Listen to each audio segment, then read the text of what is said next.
Hello बच्चों, let's see this question. This question says a particle of mass m is attached to three identical spring of spring constant k as shown in figure.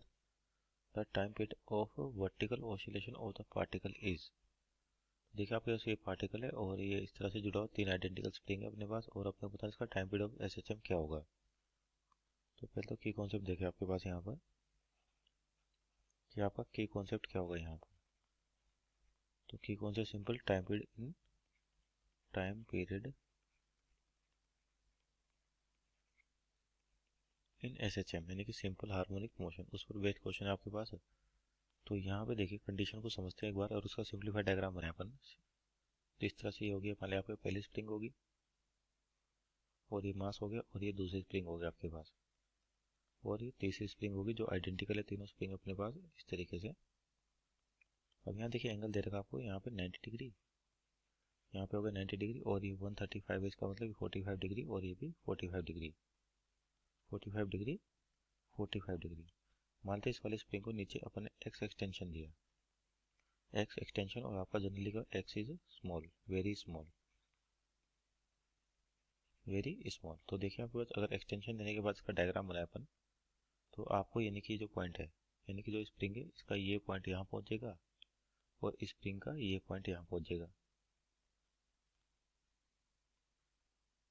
और आपका x small यानी कि angle 45 degree, तो अभी भी angle अपन 45 degree assume कर सकते हैं कि ये कितना एंगल बना रहा है 45 डिग्री।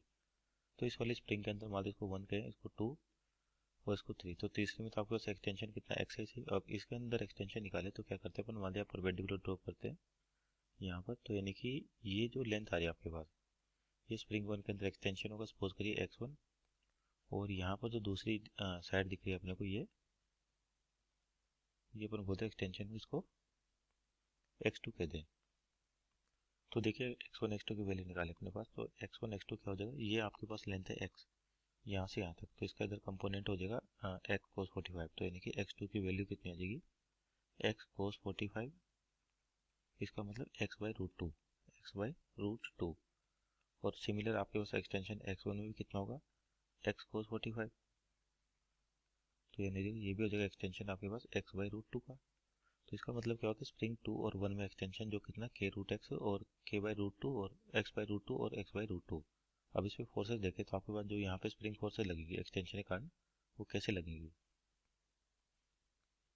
इस वाले पॉइंट पर आपके पास स्प्रिंग फोर्स इधर लगेगी, इस वाले पे इधर लगेगी और इस वाले पर अपवर्ड डायरेक्शन में। सपोज करिए इसको अपन कहते हैं F2 और ये जो फोर्स है F1 और ये फोर्स है F3।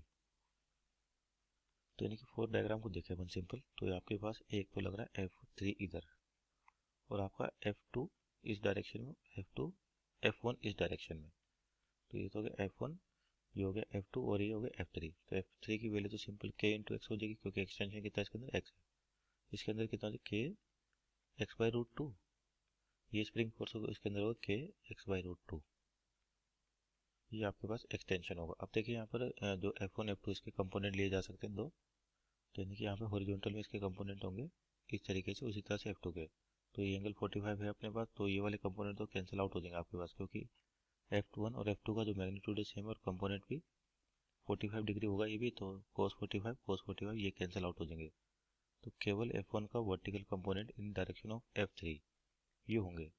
तो इधर कंपोनेंट आएगा इसका k x root two cos 40 sin 45 या cos 45 दोनों लिख सकते हैं, और सिमिलर इसका इधर कंपोनेंट आएगा k x root two cos 45 या sin 45।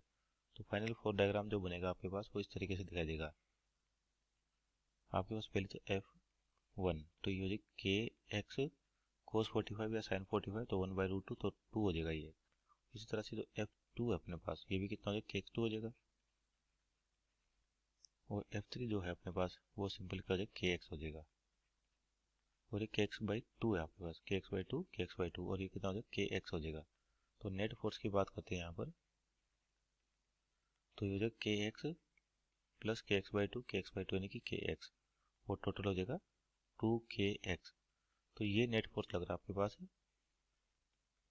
2kx, और आपके पास जो फोर्स लग रहा है डिस्प्लेसमेंट के अपोजिट डायरेक्शन में, तो इसको माइनस ले सकते हैं। तो इसको स्टैंडर्ड एसएचएम की इक्वेशन के साथ कंपेयर करें तो आपकी जो एसएचएम इक्वेशन होती है वो क्या होती है, F equal to minus k x, F equal to minus k x, और जो टाइम पीरियड होता है आपके पास ये होता है 2 पाई रूट m बाई के। तो इन दोनों को कंपेयर करें इस इक्वेशन को SHM के साथ, तो यानी कि k की वैल्यू कितनी हो जाएगी यहाँ पे 2k। तो आपका जो टाइम पीरियड हो जाएगा यहाँ पे 2 पाई √m/k। तो m/k, k की जगह कितना 2k, यहाँ पे k स्प्रिंग कांस्टेंट है, ये स्प्रिंग कांस्टेंट है, ये SHM कांस्टेंट होता है आपके पास। तो यानी कि ये दोनों डिफरेंट है, ध्यान रखिए ये आपका x यहाँ पर SHM कांस्टेंट और ये जो k है ये स्प्रिंग कांस्टेंट को रिप्रेजेंट कर रहा है। तो t की value 2/√m/2k। So this is our final answer है। तो ऑप्शन चेक करे थे आप, ऑप्शन नंबर बी आपका राइट आंसर होगा। Hope you understood well, best of luck.